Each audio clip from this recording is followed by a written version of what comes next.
Natasha, things have changed quite a bit here on the ground outside this ICE facility in Minneapolis, especially because there's now Hennepin County Sheriff's vehicles that are blocking the road where we saw those clashes between officers and protesters, really preventing the protesters from getting onto the street. But you can still see that there are hundreds. A peaceful city in the U.S. suddenly became the largest fentanyl distribution hub in the Midwest. Over 3,000 arrests, hundreds of thousands of deadly pills seized, drug prices so cheap they hit just $1 a pill, and a wave of overdose deaths devastating the Somali community in Minnesota. But the most shocking part, ICE and the FBI raided then, Governor Tim Walz and Mayor Jacob Frey themselves were investigated by the Department of Justice on suspicion of obstructing law enforcement. Is this a real drug war, or are there darker political secrets hidden beneath? Don't miss out, because this story is more tangled and terrifying than you think. Hit like and subscribe to explore now.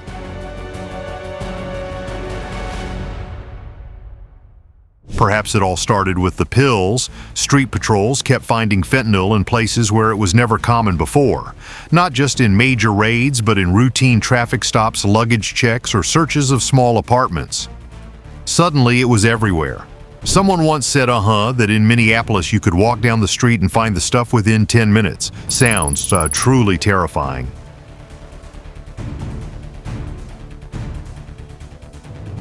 Then what happened next that startled federal officials? Prices plummeted. Investigators began hearing the same story from different corners of the state. This synthetic drug was now selling for just $1 to $2 a pill. A veteran investigator in Hennepin County confirmed that prices seemed to be at the $1 to $2 level, down from about $20 just a few years ago. A drop from $20 to that level is not normal at all. Cheap drugs usually don't mean weak demand. On the contrary, it shows the supply has become very abundant and accessible.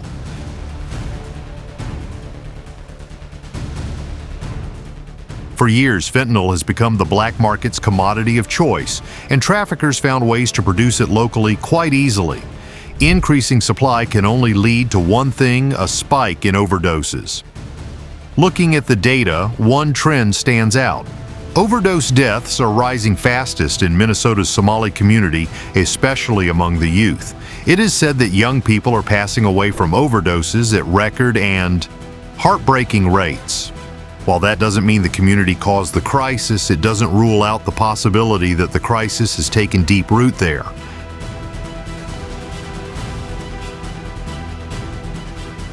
To investigate further, task forces were deployed to the streets. They conducted buy-bust operations, luring dealers to meet undercover agents. One agent who worked undercover for about 4 years recalled, "I was in contact with dealers from Mexico and right here in the U.S. My job was to arrange the deals, pick the meeting spots. Once the goods were confirmed to be available, he would give the signal, and agents would swarm in for the arrest."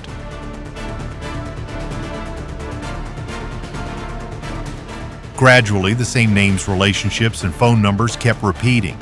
They appeared on different street corners on different days with different officers. What seemed like random arrests began to fit together like a puzzle. Minnesota appeared to be not just a transit point, but a distribution hub. The goal of major traffickers is to sell in bulk, which is then broken down by retail dealers. The drugs aren't just passing through the state, they are being stored, packaged, sold, and replenished constantly.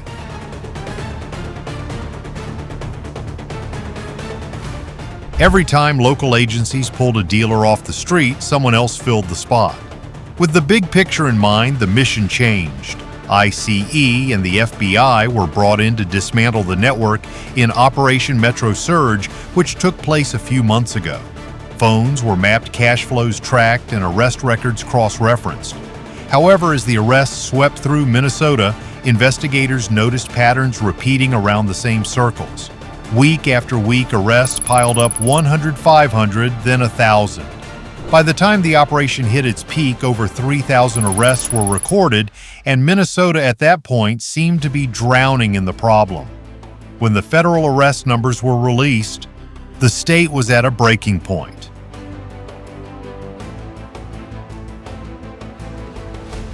Thousands of arrests were publicly announced.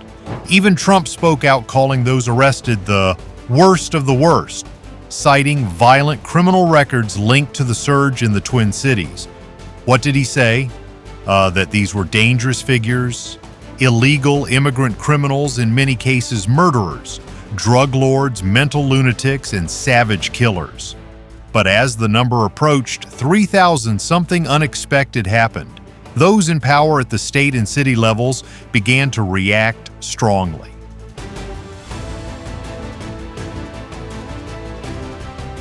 The governor, the mayor of Minneapolis, and even the mayor of St. Paul all publicly criticized the federal tactics. They didn't just criticize the arrests, but the way they were carried out. They argued that ICE's presence was destabilizing the community, threatening residents, and disrupting daily life. Some described chaotic scenes at grocery stores, bus stations, even schools. They were smashing windows, dragging pregnant women through the streets, and snatching innocent people into unmarked cars without warning or due process.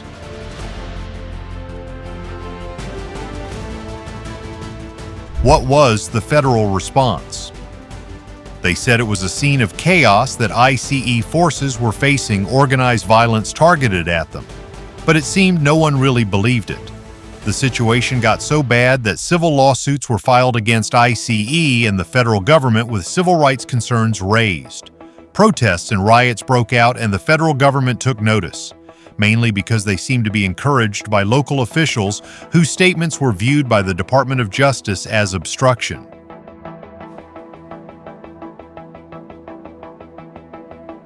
Indeed, one official once said, "We will fight hard in the courts and at the ballot box, but we cannot and will not let violence prevail. You are angry. I am angry. Angry isn't strong enough. You have the absolute right to film ICE while they work. Always carry your phone. If you see ICE in your neighborhood, take it out and record."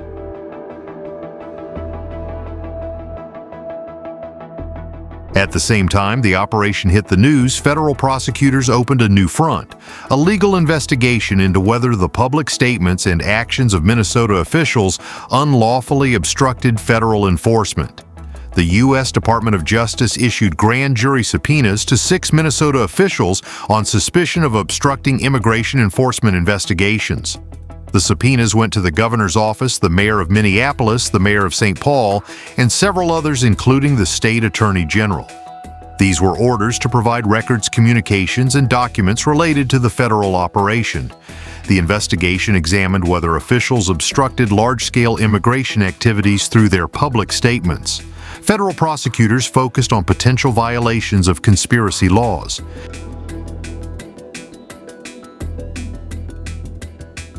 Suddenly, the story pivoted because when the subpoenas were issued, everything took on a new shape. The subpoenas allowed prosecutors to dig deeper, and what they found seemed quite unexpected. This was why ICE and the FBI descended on Minnesota in the first place. The numbers from the Twin Cities were alarming. Authorities called it the largest drug bust in Minnesota history. They took people inside the state's biggest bust. Investigators said dealers were using the hottest toys to smuggle deadly pills. The DEA reported that Minnesota saw a record number of pill seizures in 2023, more than double any neighboring state.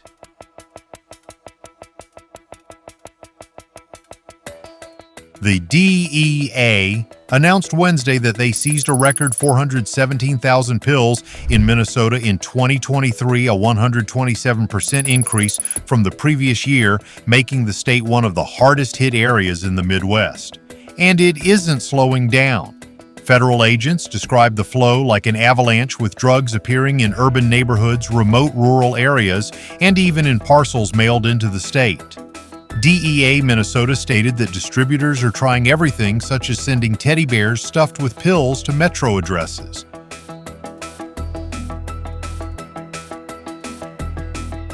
But seizures alone haven't stopped the supply, because while police pull drugs off the streets, distributors push even harder. It's like an avalanche. They see our efforts and try to counterattack by sending more. What's worse, while seizures increased, prices dropped. This stood out to investigators because such a price drop only happens when supply outpaces enforcement pressure and the distribution network is deeply entrenched.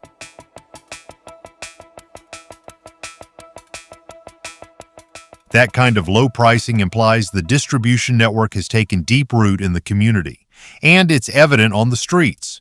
Minnesota police aren't just seeing drugs at traffic stops, but in residential areas, hospital reports, and repeated overdose calls. The MDH states that most involve fentanyl. The DEA says 7 out of 10 seized pills contain a potentially lethal dose. It's only getting worse.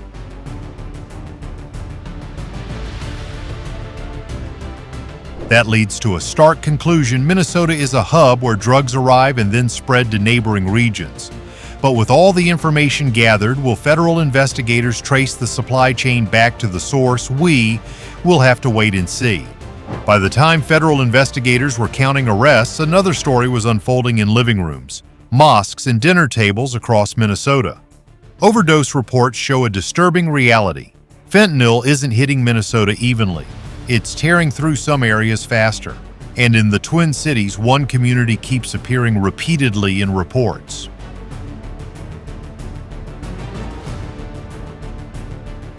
Somali elders are also sounding the alarm about the rapid and devastating rise in drug use and overdose deaths. This isn't abstract crime. They are sons' neighbors and classmates. A mother in Minneapolis shared that her son seemed to have his whole future ahead of him, a job offer, dreams, only to pass away the very night he came home. He came home that day with a job offer for security near the airport.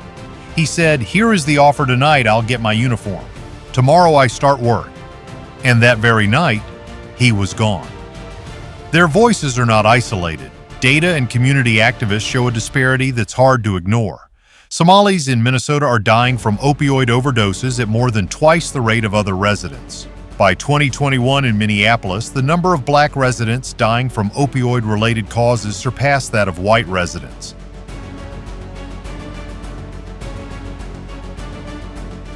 Investigators noticed that fentanyl use in the Somali community spiked suddenly. When supply increases that rapidly, it usually means access is very close by. This poses a difficult question: if the drugs are that cheap, if overdoses are so densely concentrated, and if arrests overlap within the same social networks, then the supply has likely taken root inside.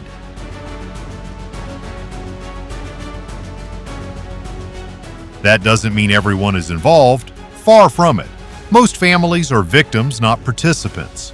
But from an enforcement perspective, rooted networks are the hardest to dismantle because they hide behind trust language, family ties, and silence. And silence here is crucial. Specific data on the city's Somali community is hard to find and likely underreported, because in many families, overdoses are kept secret due to stigma. Islam strictly forbids drug use. Stigma leads families not to report a death as an overdose so the funeral can proceed without judgment.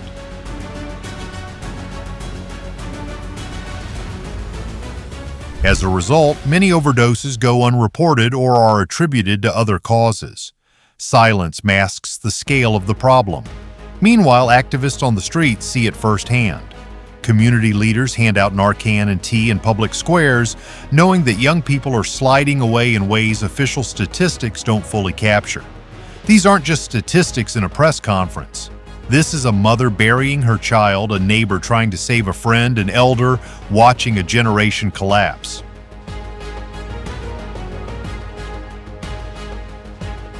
At this point, investigators are focusing on the emerging patterns. They are working with competing hypotheses. Is the surge driven by a small group of tightly connected distributors? Does a trust-based network allow the supply to move faster and more quietly? Does community-level access explain why the drugs spread so effectively before enforcement could catch up? No hypothesis has been charged. None have been proven in court, but they are shaping the way investigations move forward.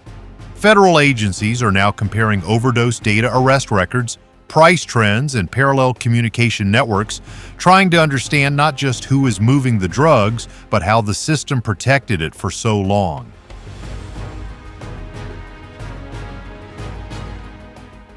The biggest lesson I've learned is don't be quick to believe any story seen from just one side.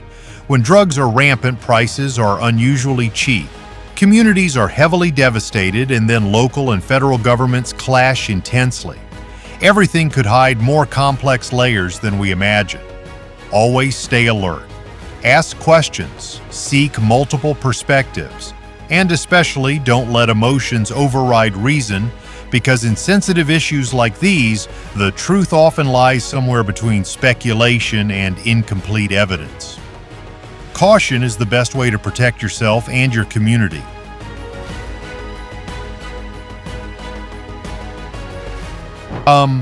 So we've gone through a story full of drama and suspicion in Minnesota, from the storm of dirt-cheap fentanyl, over 3,000 arrests, the Somali community suffering heavy losses, to Governor Walz and Mayor Frey being investigated for allegedly obstructing ICE and the FBI. Is this just a war on drugs, or are there deeper political schemes at play? I think the truth still has many layers yet to be revealed.